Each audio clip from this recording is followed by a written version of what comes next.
The Brilliant Firefly, Recoil, Part 4.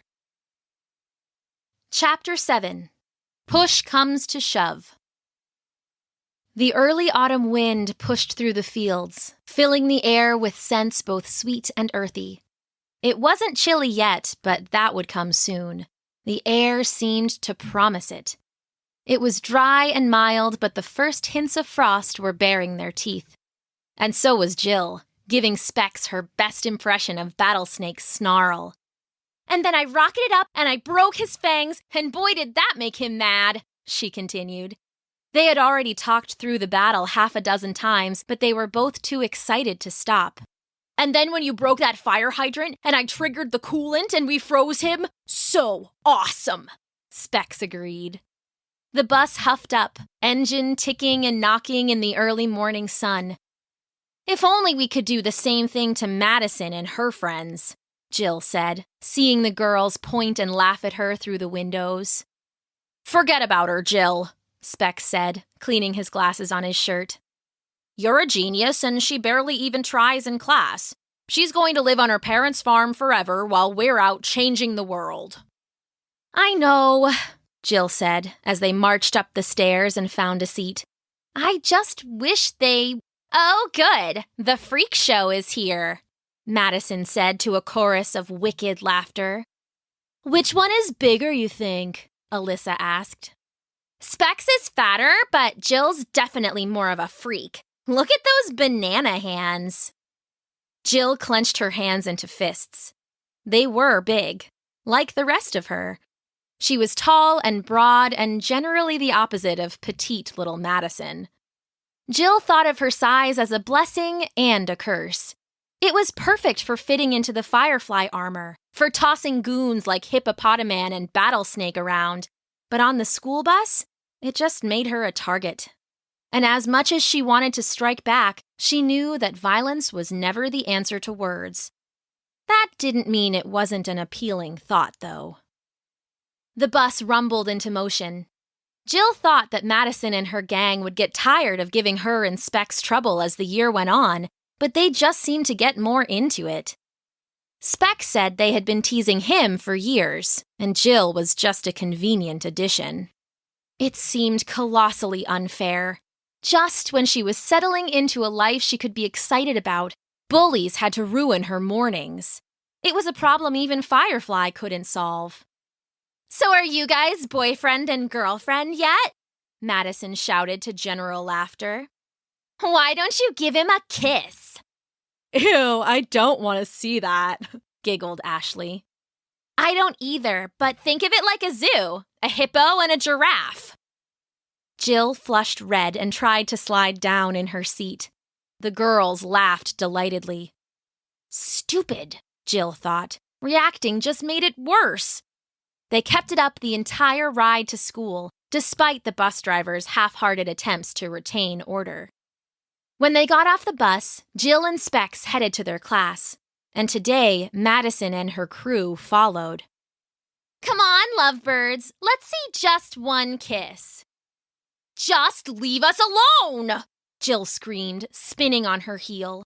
Other students gathered at the commotion, and Jill found herself and Specs along with Madison in the center of a rough circle of leering faces. "What's wrong, Jilly? I just thought you'd want to kiss your boyfriend." Jill felt the matchstick of anger flare inside her, and all her zen and all her training was burned away. Firefly was burned away. In that moment, she was just a young girl, more embarrassed than she'd been in her entire life. "Gross!" she said. "He's not my boyfriend, and I'd never kiss him. You'd better get out of my face, Madison." "Or what? Are you gonna sick your boyfriend on me?" Jill didn't think. She just reached out and grabbed Madison by her designer coat and threw her to the ground. It wasn't a Firefly move, and it certainly wasn't a judo throw, but it worked. Madison hit the dirt with a shrill yell and scrambled away on all fours as the crowd of students both cheered and booed. "You freak!" Madison shouted. "You ripped my coat!" Suddenly, the crowd scattered in all directions. Jill, in the middle of charging Madison, froze in place. What's going on here? It was the principal. Mrs. Libby, Jill pushed me down and ripped my coat. Is that true, Jill? Yeah, but she was... The principal held up her hand. No buts. We have a zero-tolerance policy for laying a hand on another student. I'll see you in my office before first period. Madison, I'll walk you to the nurse. Come on. As they turned and walked across the schoolyard, Madison turned and smirked at Jill over her shoulder. In that moment, if Jill had been wearing her armor, she would have vaporized that smile right off Madison's face.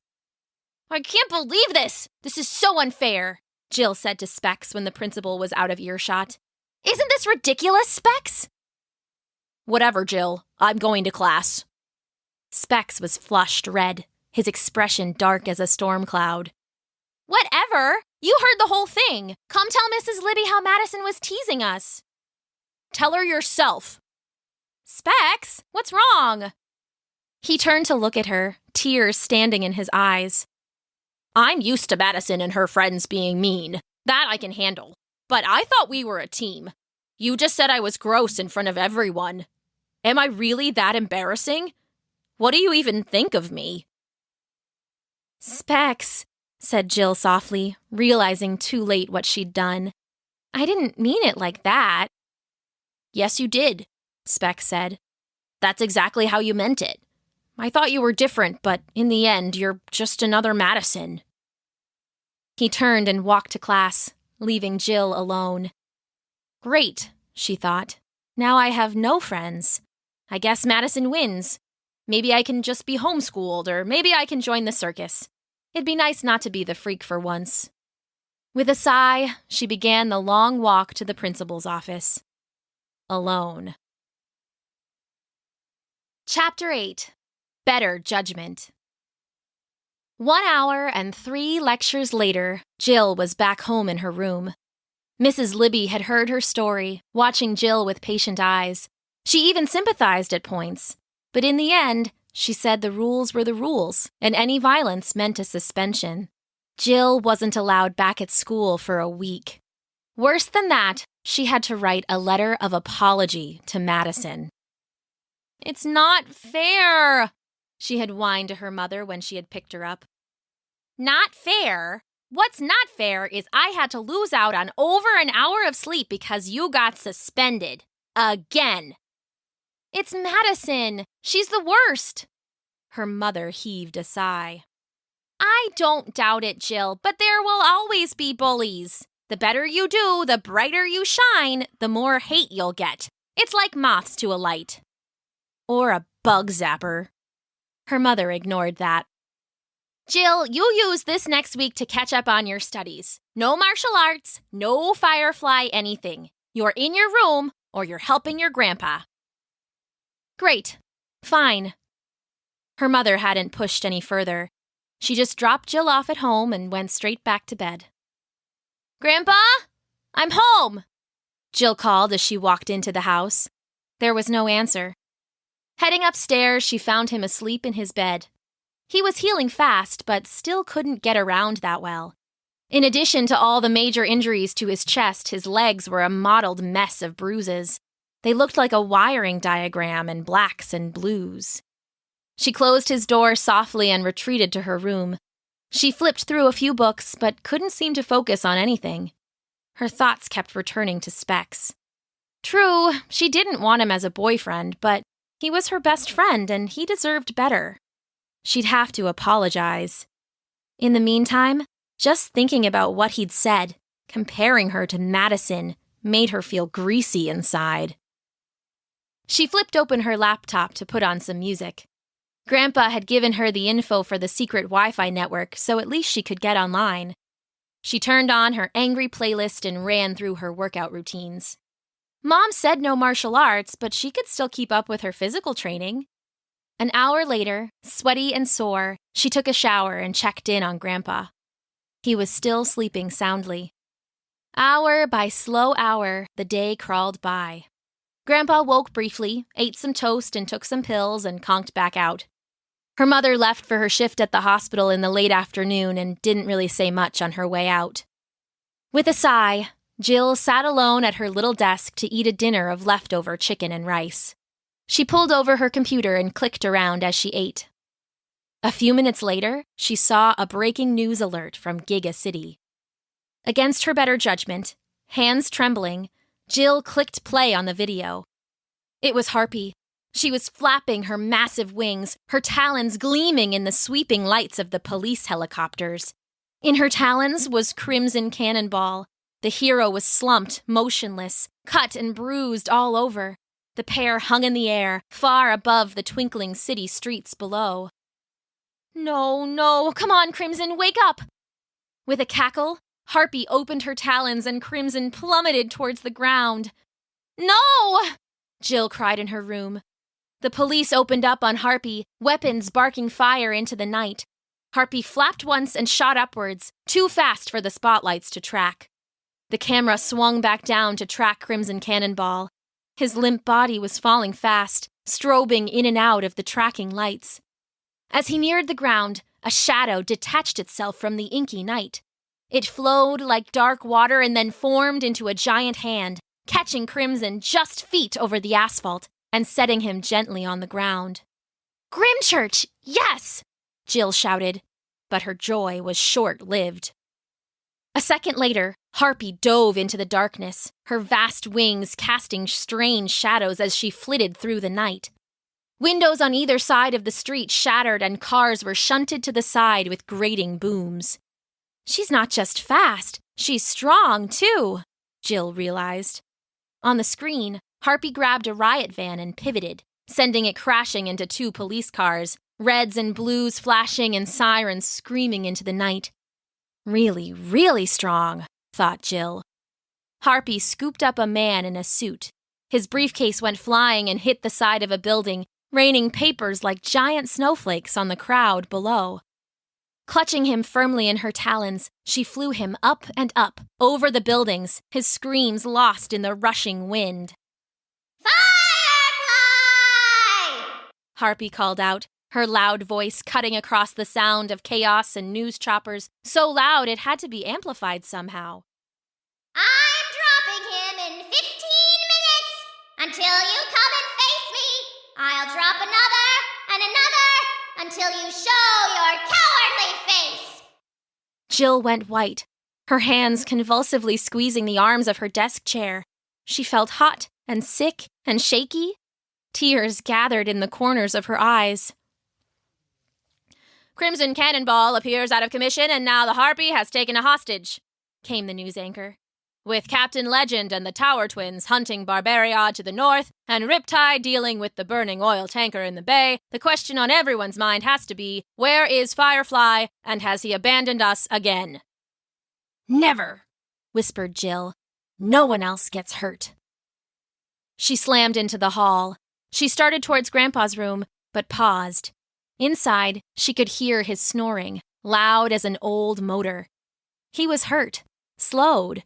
What could he do? Jill turned and ran down the stairs instead. She ran through the house and across the lawn and into the barn before she had time to second-guess herself. She texted Specs and told him what she was doing. Hopefully he would come. He hadn't answered her all day, but this was different, wasn't it?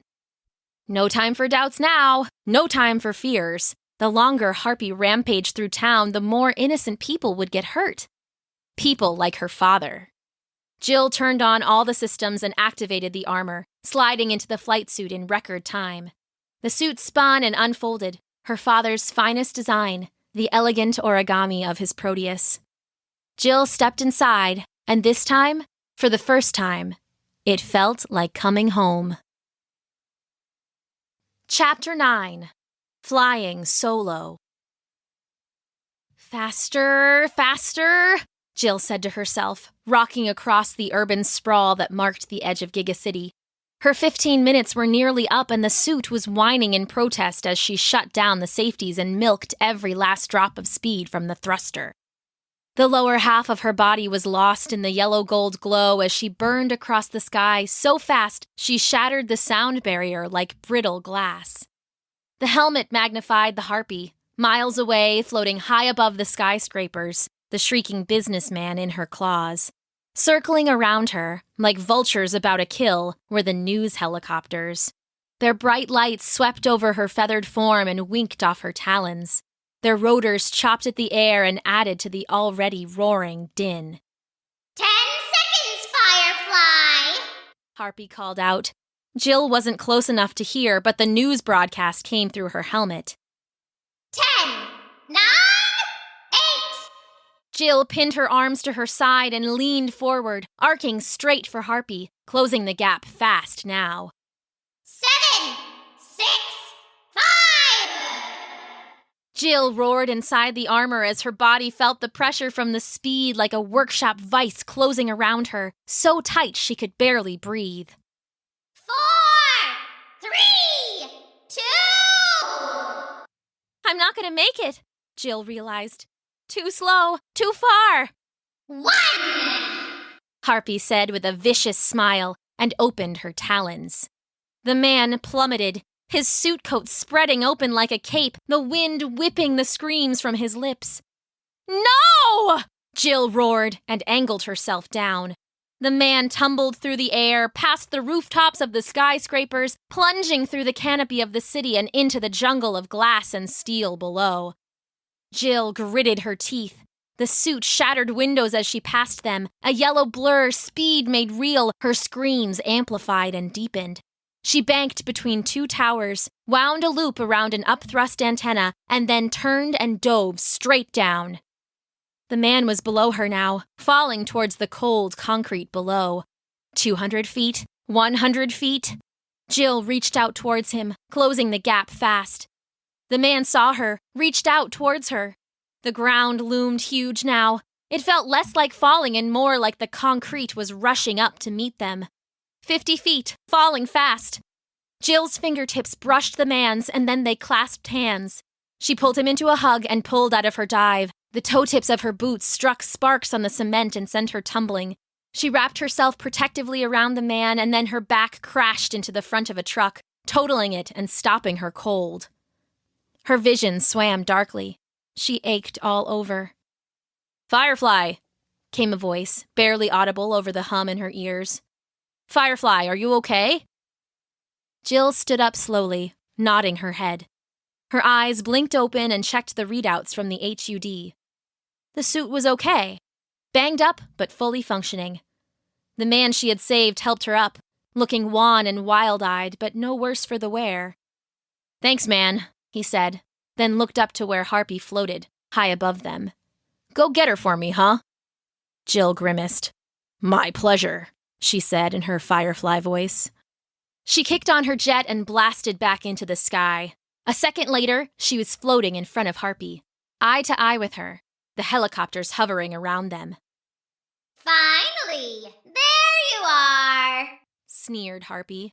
"Here I am," agreed Firefly. Jill felt the matchstick of anger flare inside her, and she fed it everything she had. Grandpa's injury, Madison's teasing, the fight with Specs, and her father. Her father more than all the rest combined. Soon she had a bonfire inside her, sending white-hot strength all through her, burning down her veins and tearing out of her in a primal scream, loud and sharp as a bone saw. And dangerous. That, too. She shot at the Harpy, colliding in the air. The villain's talons screeched off her armor. The beautiful face peeled back its lips and revealed fangs beneath. I'll end you, Firefly! Harpy shrieked as they tumbled through the air, a whirl of bright feathers and gleaming metals. "Never!" bellowed Jill, ripping one hand free and blasting a bolt of brilliant energy into Harpy. The scent of burning feathers filled the air and the creature shrieked in pain. Jill saw a fist-sized hole burned clean through the wing, the feathers on the rim black and roasted. You'll pay for that! Harpy said, pulling away and flapping unsteadily, the hole ruining her perfect flight. "Enough talk," Jill said, slamming her thruster to full power and driving into Harpy like a piston running hot. The air slammed from the creature in a strangled whoosh, and Jill angled down, straight for the cold concrete below. Harpy shrieked and raked at her with her talons. They screamed across the metal of the suit, punching through at the shoulder and tracing pain across Jill's back, but Jill only dove faster, driving them both towards the ground. Stop! Harpy shrieked. You'll kill us both! Beyond words, beyond rage, Jill roared in response. With a boom that shook buildings and shattered windows, she slammed them both into the asphalt. The news cameras swung to see. There was a smoking crater, a ruined hole in the street. "They've crashed into the ground," came the news anchor. "We can't quite see yet, but is that—" "Yes, that's Firefly." Jill stood and dusted herself off. Beneath her, Harpy lay moaning on the ground, one wing bent at an unnatural angle. "Tell your boss I'm coming for him," said Jill as the police cars screeched to a halt, reds and blues casting an eerie light over the scene. Sooner than you think, Firefly. Harpy sneered back. "Enjoy your stay in jail," Jill replied, kicking on the jets and rocketing back home. Chapter 10. Pride and Wrath. "What were you thinking?" Grandpa roared. Jill still had her armor on, just the faceplate swung open. He had been waiting for her in the bunker, stewing in his chair. "She was taking hostages. I had to save them." "There's always hostages. There's always threats. You never let them call you out like that. You gave Harpy exactly what she wanted." "I gave her a hole in the feathers and a broken wing. Better than you did, old man." Jill realized almost immediately she had said too much, but the anger was still flowing through her. The wrath was filling her mind and body and burning away all reason. "Should I hide away like you did? Should I let them die just to protect my own skin?" Grandpa turned red. A vein pulsed in his forehead, his scowling mouth twitching. "You silly girl," he spat. "You have no idea what I did for you, for your mother. You have no idea what I gave up to keep you safe. And you pay me back by going after Harpy alone?" "I won the fight!" Grandpa shook his head. "You think you won? You have no idea what you're talking about. The Scarlet King doesn't make mistakes. The fact you think you won just means you've lost in ways beyond imagining. She offered you a pawn and you took it. But what peace will she take in response? What have you left us open to?" Jill started to reply, but was cut off by a loud siren blaring. The fireflies overhead turned from a gentle yellow-white to a pulsing red. The monitors flashed to a radar readout. Something was coming. Something big and something fast. Something that was glowing white-hot on the sensors. Grandpa, still injured, hobbled to the computer and sat, typing furiously. "What is it?" Jill asked, coming to stand behind him. "I don't know, but it's coming right for us. That's what Harpy was after." "What do you mean?" "She must have stuck you with some kind of tracker and you led them right back to our base." The alarms blared. The lights pulsed. Jill felt her stomach flip and boil. "Grandpa!" He typed furiously. Several other dots leapt across the radar but disappeared. "No, I can't stop it." "Grandpa, I'm sorry." He stood quickly, taking her in his arms. "No, I'm sorry. I never should have let you wear that suit. You're too young, too mad. As long as you're driven by anger, this was always going to happen. I should have seen it. I let you down, Jilly Bean." The alarms grew louder. Grandpa gave her a kiss on the cheek and then closed the faceplate of the Firefly suit. "We only have another minute. Listen close. You need to take your mother and get out of here. Move somewhere else, anywhere else. Let Scarlet King think he's won. Let him think that Firefly is dead and maybe you can live a normal life. A safe life." "What about you? Why aren't you coming with us? We need you."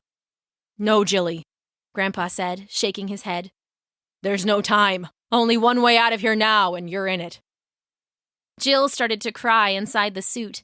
The alarms were pounding loud, but Jill could hear something else, too. A roaring whistle, something approaching fast and low. "I love you, Jilly," Grandpa whispered. Then louder, he said the word, the magic word. "Firefly." The jet kicked on, and Jill blasted up, blowing a hole through the ceiling and crashing through the reinforced concrete.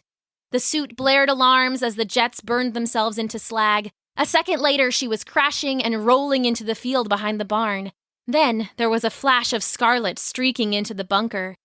There was a moment of horrible silence and then a sucking boom. There were no flames, but Jill felt the blast, even through the armor. The bunker shook and then the ground collapsed into itself, taking the barn with it, leaving a crater of crumbling dirt and splintered wood. "Grandpa?" Jill said. She tried to stand, but the suit only twitched and fizzled. She turned and saw the house was still standing, but there was a strange ship hovering in front of it. As she watched, helpless, Barbariad emerged, carrying her mother over one shoulder. "Mom?" she said, again trying to move. The suit fought her every inch, but she managed to rise to one knee just as Barbariad loaded her mother onto the ship and it lifted into the air. "Mom, no!" she cried, overriding the safeties and firing the jet. It flashed to life and she lifted off the ground, but the ship was already blasting away, disappearing up and into the sky. A second later, the Firefly suit went dark and she crashed back into the ground. It unfolded around her and she climbed out in a cloud of smoke, hacking on her hands and knees. She looked wildly from the crater of the bunker to the twinkling star of the fleeing ship. Grandpa was gone. Mom was taken by the Scarlet King.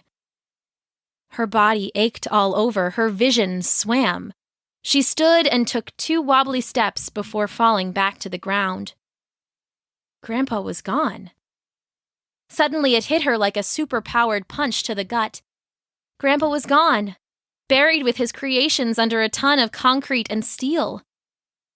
"No," Jill said to herself softly. Then again, louder, the words tearing out of her, "No, no, no," until her throat was raw with the taste of metal, and she found herself tumbling into the crater and digging with her bare hands. It was her fault. She let herself get called out. She let herself get stuck with the tracker. Grandpa was right. Her anger ruled her, and she wasn't a hero. She was just a silly girl. A silly girl with scraped up hands, digging madly in the night. Grandpa was gone. She needed a hero. She needed Firefly. But Grandpa was gone, and the only Firefly left was a silly girl with not a friend in the world. Grandpa was gone. Morning found her in that same spot, tears drying on her cheeks and the early circuitry of a plan coming together slowly in her mind. Around her, sifting slowly through the rubble, came the Firefly bots, swirling pinpricks of light drifting skyward into the dawn. "Be strong, Mom. I'm going to get you back," she said, her voice a rasp. "Soon, Mom. I'm coming soon." To be continued. Today's story, the final part of the brilliant Firefly, Recoil, was an original story written by Daniel Hines and performed for you by me, Amanda Weldon. Book 3, the final book in the Firefly trilogy, will be released in April 2018, so stay tuned. If you would like to support Stories Podcast and receive a thank you in a future episode, please visit patreon.com/stories and make a pledge. Then send an email to amanda@storiespodcast.com and let us know who to thank. And don't forget to check out the Kids Listen app for a curated collection of kid-friendly podcasts. Just search Kids Listen on iTunes. Thanks for listening!